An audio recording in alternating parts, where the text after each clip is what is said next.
Hey, bonjour tout le monde. Donc, on poursuit ici avec la correction là, de la page 101. On va aller faire le E, F, G et H pour voir les différents types d'écriture qu'on peut retrouver. Donc, ce qu'on vient de faire au niveau du A, B, C et D, c'est qu'on avait un coefficient qui était devant notre parenthèse. On a la même chose ici, sauf que notre coefficient est un coefficient fractionnaire. Donc, j'ai 1/3.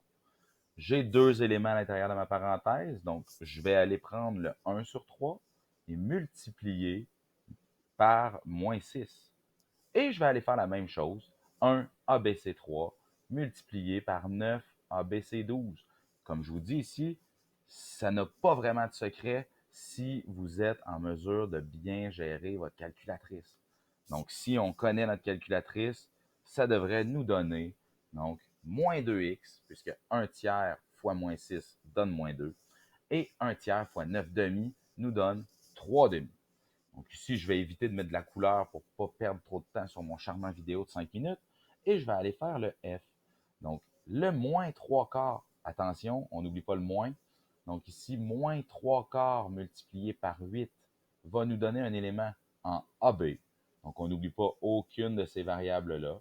Et je vais aller faire -3ABC4 multiplié par -8ABC3, ce qui devrait nous donner donc deux réponses qui ne se mettront pas ensemble, puisqu'ici, on a des termes qui sont différents.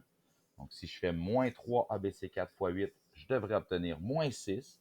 Je remets AB, puisque mes éléments de départ étaient en AB. Et les éléments constants, on se rappelle que 2 négatifs nous donnent positif, et -3/4 fois -8/3 nous donne +2. Si on a quelque chose d'un peu différent, comme le G ou le H, c'est ici un coefficient, mais qui n'est pas placé devant la parenthèse, qui est placé après, avec un symbole de division. Ce ne sera pas différent que la multiplication. C'est-à-dire que la division touche la parenthèse, ben, ici, elle va toucher tous les éléments de ma parenthèse. Je vais tout de suite vous afficher les réponses. Il y a différentes méthodes donc d'écrire une division, un peu comme le H. Le H ici, on a 20y plus 24. On remarque qu'il n'y a pas de parenthèse là, mais la grande barre ici de division englobe les deux éléments.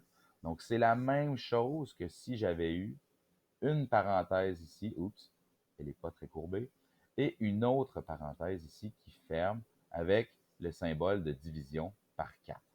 La seule chose que je dois faire ici, c'est distribuer à tous mes éléments la division par 3. Donc 12x2 divisé par 3 va me donner une réponse et 9y divisé par 3 va me donner une autre réponse. Si vous voulez bien l'écrire, allez vraiment l'inscrire comme ça. 12/3, on sait que ça donne 4. Ma réponse étant x2, elle le sera toujours. Et 9/3 donne 3. Donc ici, elle était en y, elle le sera toujours. Même chose du côté du h. Donc le 20 est divisé en 4 pour nous donner 5. C'était des y, ça en sera toujours. Et le 24 sera divisé par 4, ce qui nous donne 6.